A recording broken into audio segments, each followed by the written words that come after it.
네, 안녕하세요. 구독자 여러분 반갑습니다. 주식톡입니다. 오늘도 두산중공업 준비를 해 보았습니다. 전일 영상에서 주가 방향성에 대해서 반등 치려는 이런 세력들과 반대로 떨구려는 세력이 치열하게 맞붙으면서 이번 주 흐름이 상당히 중요하다 언급을 드렸었는데 오늘 10% 급락을 하면서 일단 방향은 하락세로 잡은 듯 보여집니다. 아래 구간에서 잡고 있는 분들은 뭐 버텨보자 라는 마인드로 대응을 하셨을 것 같은데 최근 고점 부근 뭐 3만원 이상에서 매수가 된 분들은 내 매수 타이밍이 잘못되었나 걱정들이 많으실 겁니다. 허나 아직까지도 하락이 끝났다라고 볼 수도 없고요. 이럴 때일수록 급등과 급락이 더 쉽게 나와줄 수도 있습니다. 그렇기 때문에 멘탈을 잡으시고 기회를 준다라고 하면 중간에 익절을 하는 방향 그리고 재정비하는 방법으로 대응을 하셔야 할 것 같습니다. 매번 말씀을 드리지만 두산중공업 내년까지도 지켜볼 예정이기 때문에 관심 있으신 분들이나 중장기 종목 선정하기 어렵다라고 하시는 분들 필히 영상 끝까지 시청 부탁드리겠습니다. 구독과 좋아요는 저한테 큰 힘이 되고요. 제가 나아가고자 하는 방향, 소통하는 방송인 만큼 지금처럼 궁금하시거나 두중에 대해서 이야기를 해주고 싶은 내용들이 있다면 댓글로 많이 남겨주시면 되겠습니다. 멘탈 잡고 길게 가져가는 방향으로 끌고 갈 생각이니 지속적으로 많은 관심 부탁드리도록 하겠습니다. 구독, 좋아요 눌러주셨으면 영상을 시작을 해보도록 하겠습니다. 금일은 두산중공업뿐만 아니라 뭐 코스피, 코스닥 포함해서 원전 관련주들이 전체적으로 하락하면서 마무리가 되었습니다. 최근 32,000원 이후에 또 바로 큰 하락을 맛본 만큼 어느 정도는 조정을 받을 수 있겠다 생각은 항상 있었는데 생각보다도 빠르고 가파르게 하락을 주도하고 있는 것 같습니다. 원전 테마의 형성으로 가파른 상승을 보여줬기 때문에 가파른 하락세, 뭐 얼추 이해가 되는 부분도 있지만 뭐 과도한 하락이지 않을까라는 생각도 자꾸 마음속에서 들기도 합니다. 허나 걱정만 한다고 해서 떨어졌던 주가가 이렇게 반등을 치는 것도 아니고 사실 해결되는 건 없습니다. 지금 시기가 멘탈적으로 더 추스려야 하는 시기고 하루하루 일희일비할수록 손실률이 더 커질 수도 있을 것 같습니다.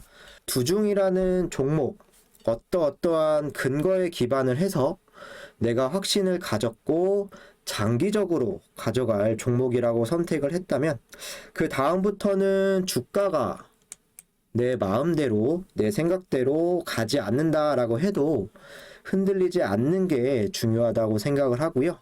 뭐 주가가 내가 생각한 대로만 쭉 가기만 한다면 얼마나 좋겠습니까? 하지만 그럴 수 없다는 것은 여러분들도 잘 아실 거라고 생각이 듭니다. 단지 주가가 흐른다고 해서 우리의 판단이 틀렸다 라고 보실 게 아니라 이럴 때일수록 뭐 매도를 할까 정리를 할까 고민을 할 시간에 내가 처음에 이 종목을 왜 매수를 했는지 이유에 대해서 다시 한번 생각을 해보시고 냉정하게 마음을 좀 먹으시면 좋을 것 같습니다. 어제 말씀드린 것처럼 테마성으로 변질된 부분도 있지만 원전 테마 사실 저는 일반적인 테마와는 좀 다르다고 생각을 하고요. 만약 호재가 나온다라고 했을 때는 그만큼 또 급등할 수 있는 힘도 충분히 가지고 있다라고 생각을 합니다.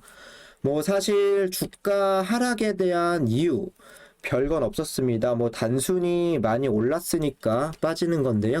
두산 그룹주가 시가총액이 한미 정상회담 전부터 해서 상당히 많이 올랐다라는 이런 내용이고요. 그리고 7일 또 원전 관련주들이 상한가를 굉장히 많이 쳤죠. 그러면서 상당히 많이 올랐다라는 부분인데요.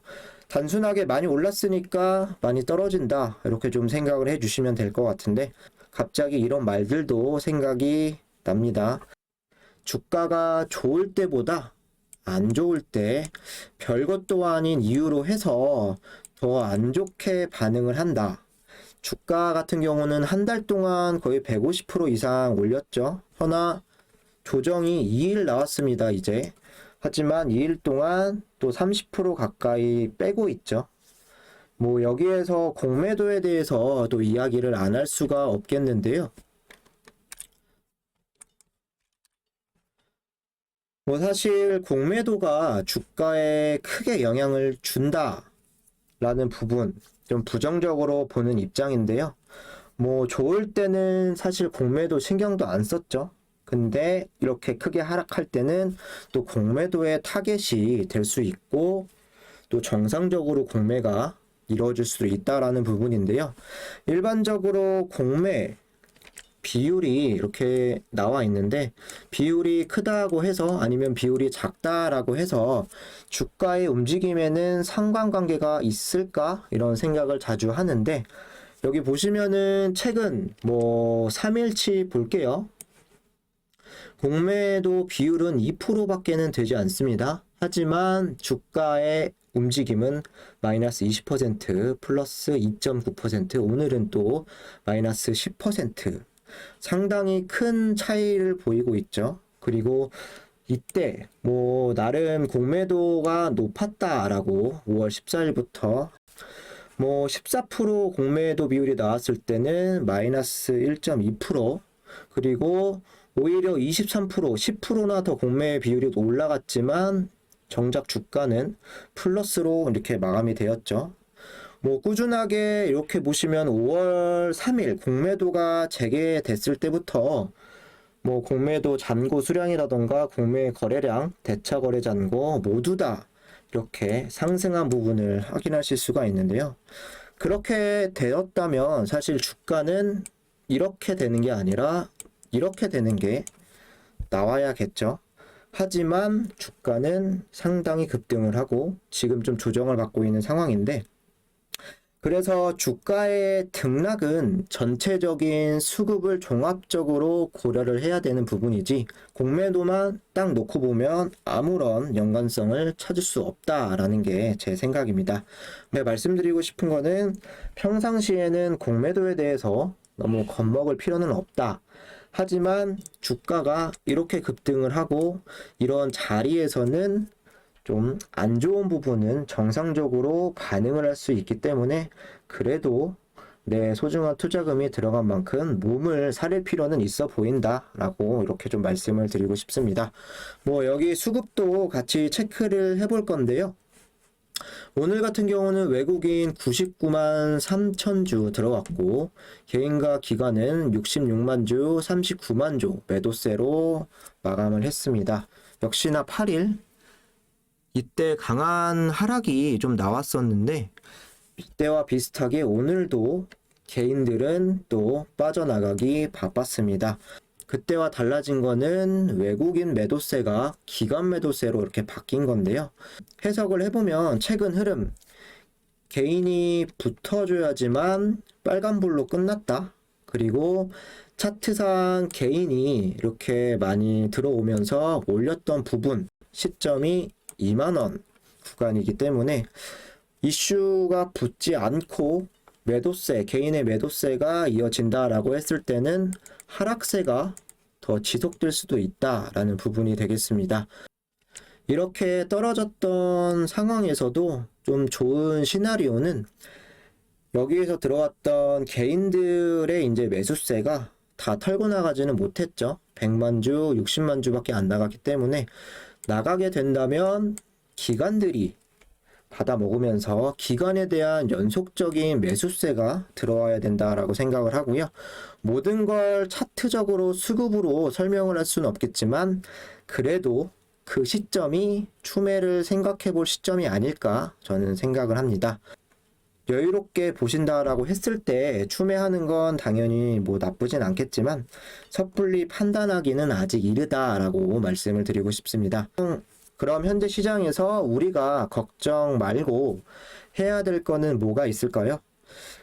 그 누구도 추매 타이밍에서 어디가 제일 저점인지는 아무도 모르기 때문에 현금화할 수 있다라고 하면, 그리고 현금이 있다고 한다면 쥐고 있어야 한다고 생각을 하고요. 좀 올라간에 섣불리 대응을 했다간 더 큰 추매 자금이 필요할지도 모르고 손실을 더 키우는 꼴이 될 수 있습니다. 이슈가 나와주기 전까지, 그리고 주가가 다시 상승으로 방향을 잡기 전까지 이런 움직임이 나올 공사는 저는 크다라고 생각을 하고, 만약 반등을 보여준다면 일부 익절을 하면서 좀 영리하게 기다리면 될 것 같습니다. 현재 두산중공업의 상황, 기대감만으로도 많이 움직였고, 아직 구체적인 일정이나 수주 소식, 단기간에 나오지는 않을 것 같은데요. 일단은 수주도 모두 가능성에 머물러 있는 상황입니다.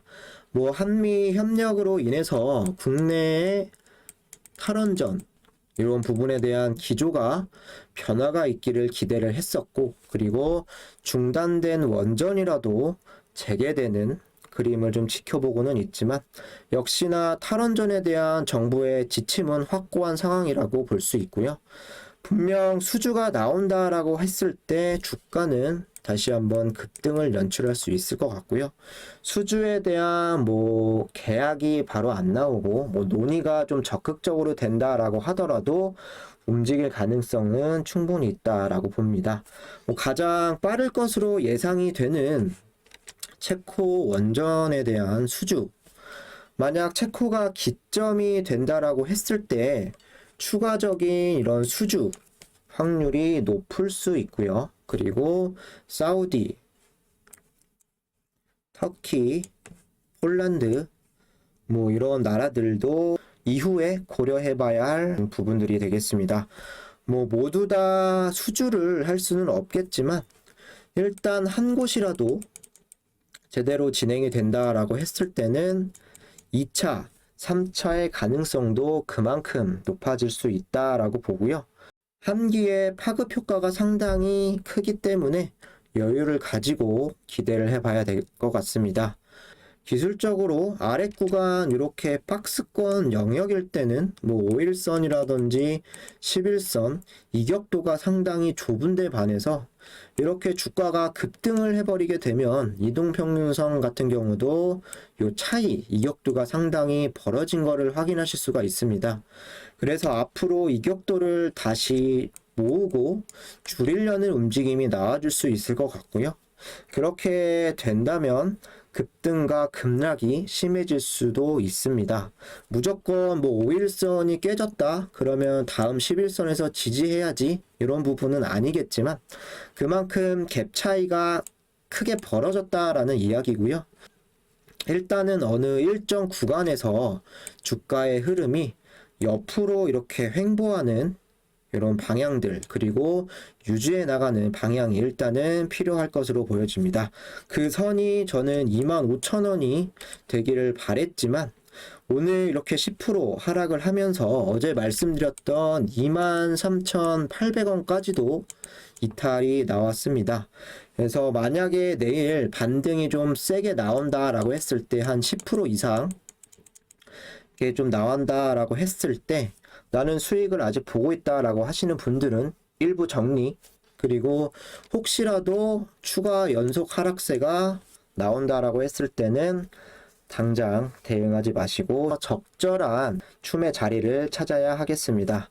참고로 만약에 이 주가가 기회를 준다라고 했을 때 아까 말씀드렸던 개인 물량을 기간이 받아가면서 저는 22,000원에서 한 2만원 선 표시를 해보면 한 요정도 구간이 되겠네요. 요정도 구간이면은 그래도 좀 안정적으로 추매를 가져갈 자리라고 생각을 하고요. 이런 부분들은 참고만 해주시면 될 것 같고요.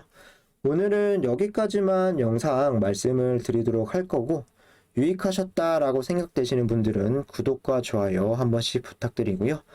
영상 시청하시느라 고생 많으셨습니다. 감사합니다.